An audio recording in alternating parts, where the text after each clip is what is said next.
Madame le gouverneur de la région du Plateau central et Monsieur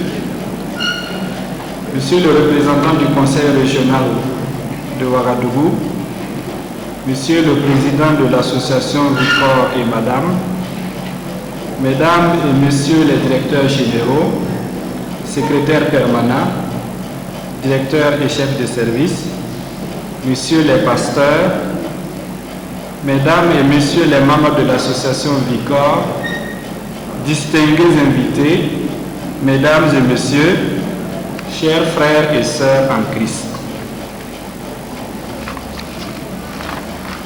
Il est agréable de prendre la parole au nom de Madame le ministre de l'Action sociale et de la Solidarité nationale, marraine de la présente cérémonie, empêchée.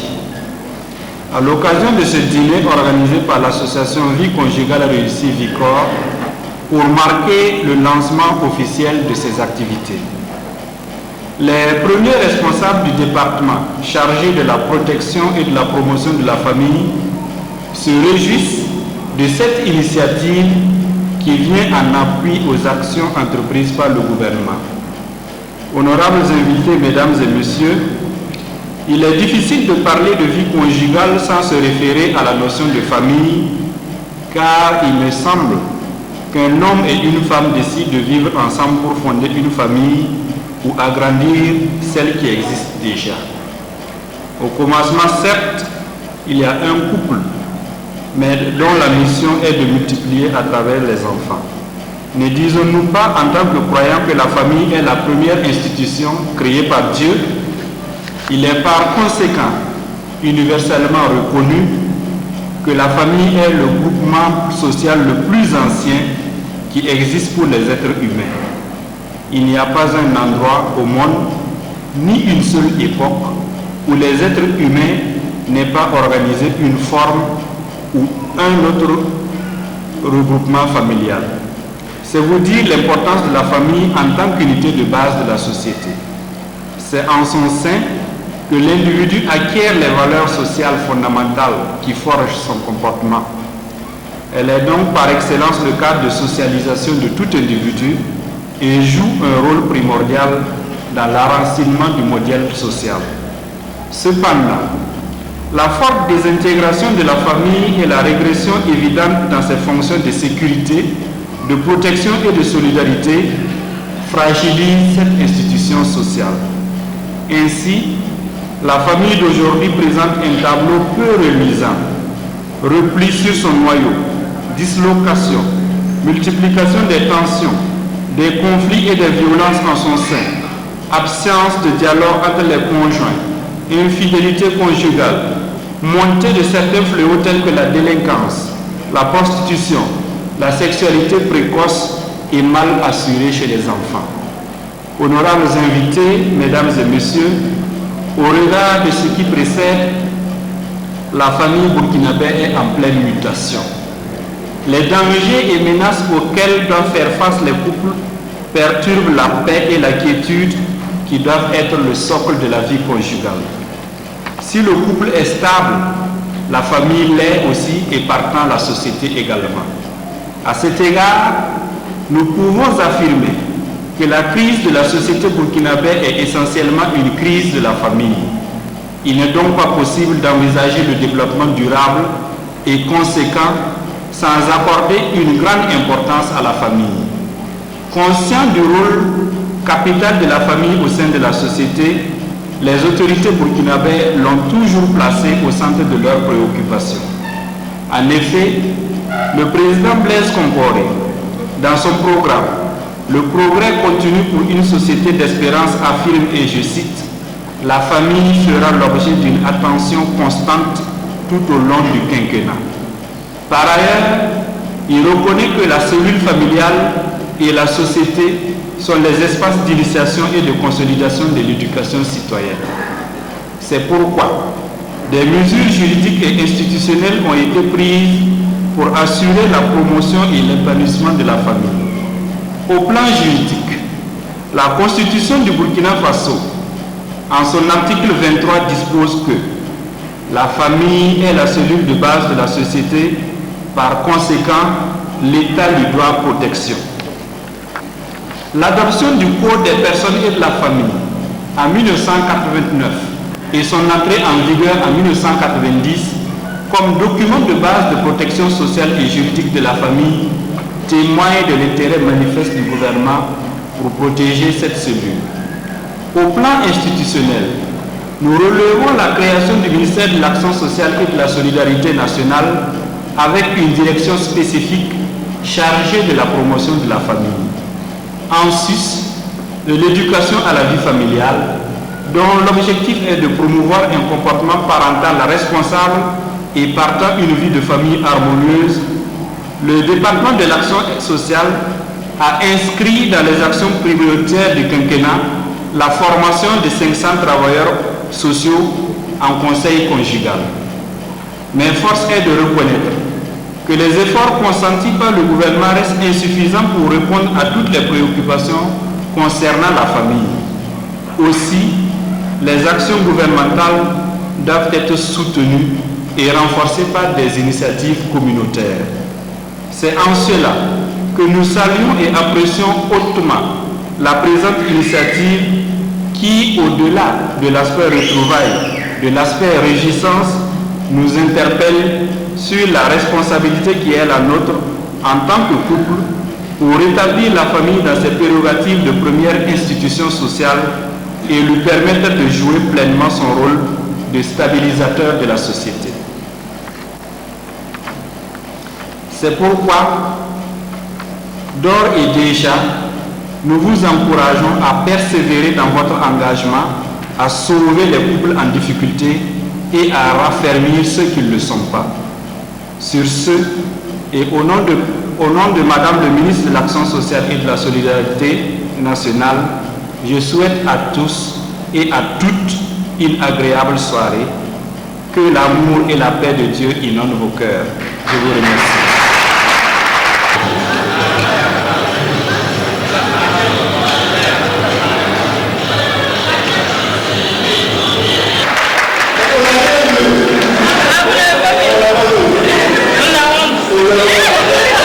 C'est pas des choses à faire publiquement.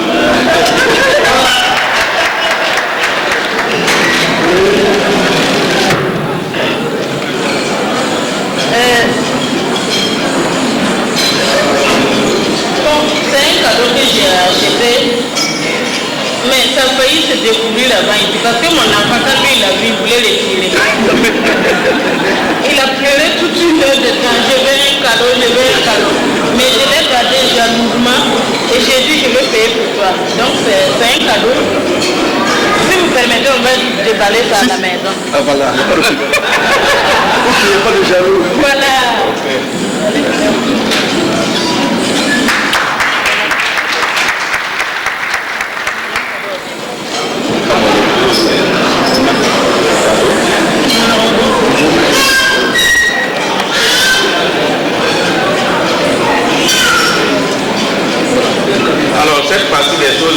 anniversaire. Généralement, les dames aiment les petites choses. Donc, elle m'a donné quelque chose de grand. Je lui donne ça. Mais c'est avec tout mon cœur. Merci.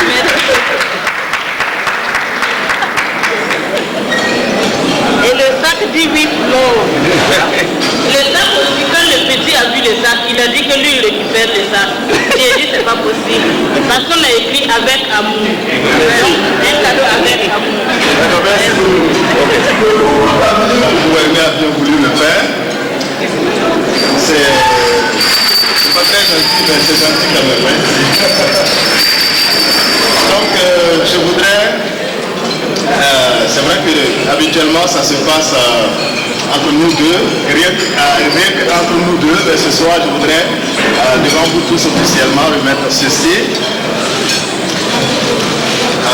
à l'élu de mon cœur pour lui dire combien je l'aime.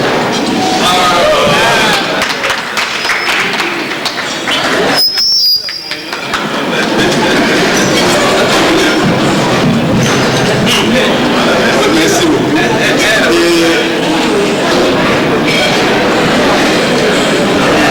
Je voudrais tout simplement offrir ce cadeau à ma tendresse et puis lui dire comme je tiens à elle.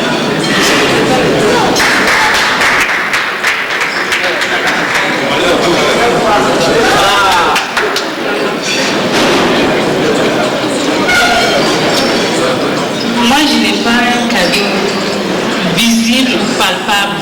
J'ai un petit chant que je vais chanter pour lui.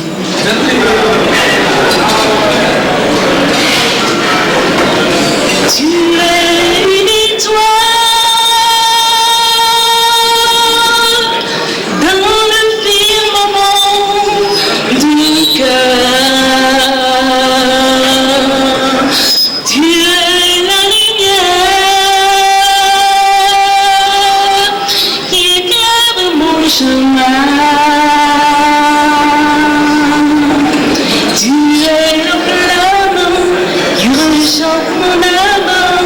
Tu es la source qui jaillit en douceur, le sang qui coule dans mes veines. Tu es pour moi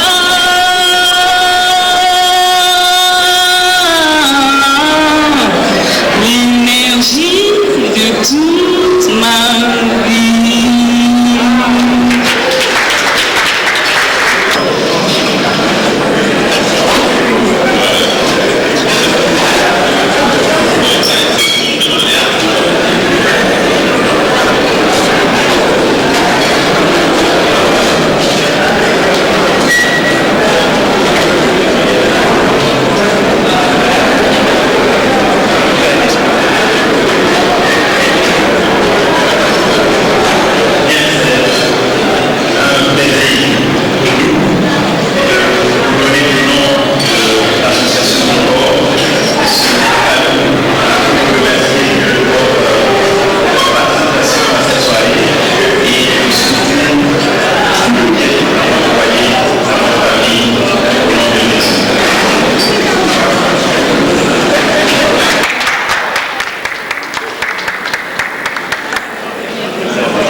Et dites-nous le lien qu'il y a entre ce lancement officiel et cette date 14 février. En fait, cette activité entre dans le cadre de nos activités normales et nous organisons chaque mois des rencontres de couples. Un certain nombre de couples, nous le trouvons quelque part pour nous former, nous auto-former, nous encourager, nous soutenir dans la prière, par le conseil. Mais comme cette année, le 14 février étant un jour qui marque cet événement, alors nous avons profité justement pour lancer nos activités de façon officielle. Quel est le caractère que vous avez donné à cette soirée? Non, simplement l'amour fraternel. Hein. On a vu beaucoup, la salle était pleine, on a vu des hommes et des femmes contents, eu égard à tout ce que nous avons vu et entendu durant cette soirée. Je crois que c'est le nom de Christ qui a été élevé, c'est l'amour de Christ qui a été proclamé, et aussi c'est le renforcement de la consolidation des foyers, l'importance de la famille, du foyer dans notre société et de façon particulière dans l'Église. C'est ce que nous avons voulu ressortir au travers de cette activité. Nous savons qu'avec Bicor, il y a eu un constat dans les vies des foyers. Parlez-nous un peu de ce que vous avez fait. C'est vrai que, comme dans l'exposé, le conférencier a souligné le fait qu'au niveau de tous les couples, il y a certaines difficultés, mais que nous devons arriver à surmonter, nous devons arriver à relever. Ma question. C'est le contraste que oui. Bicor a eu. Alors donc, nous avons observé que dans beaucoup de foyers, la chaleur, l'harmonie, l'entente d'antan n'existe plus. Et cela se ressent dans les contacts que nous avons avec certaines personnes, certains couples qui s'approchent de nous pour des conseils, pour des prières. Et cela prend de l'ampleur. Ça prend de l'ampleur et nous croyons qu'il est temps pour l'Église, pour les chrétiens de comprendre ce que c'est que le mariage. Quelles sont les implications, quels sont les principes bibliques du mariage, afin de s'y conformer. Ce déficit-là de connaissances bibliques sur le mariage fait que beaucoup de couples souffrent, rencontrent des moments difficiles et n'arrivent pas à communiquer, à dialoguer pour trouver un consensus, chacun de par sa culture, son éducation, passe détenir la vérité, alors que le simple fait de discuter ensemble, de faire dans la même direction et faire des choix communs pour ensemble aller dans le bonheur conjugal, c'est ça que nous voulons que les couples, les chrétiens puissent s'imprégner, que nous avons à réussir le mariage. D'autant plus que le Seigneur nous a donné les ressources, les matériaux pour construire un mariage solide, de l'entretenir, hein, comme la parole de Dieu nous le demande. Madame, nous savons que vous accompagnez monsieur dans ces activités. Racontez-nous un peu l'histoire qui vous réunit aujourd'hui. Comment est-ce que vous avez découvert monsieur, vous avez rencontré les personnes? Bonne question. Je veux vraiment remercier le Seigneur qui m'a permis de rencontrer le pasteur Didier qui est mon époux. En effet, c'est en 1984 qu'on s'est rencontrés, plus précisément à l'église de Zorona. Et c'était vraiment une rencontre merveilleuse que je ne peux même pas oublier. Et je prie vraiment que le Seigneur nous assiste toujours au nom de Jésus. Amen.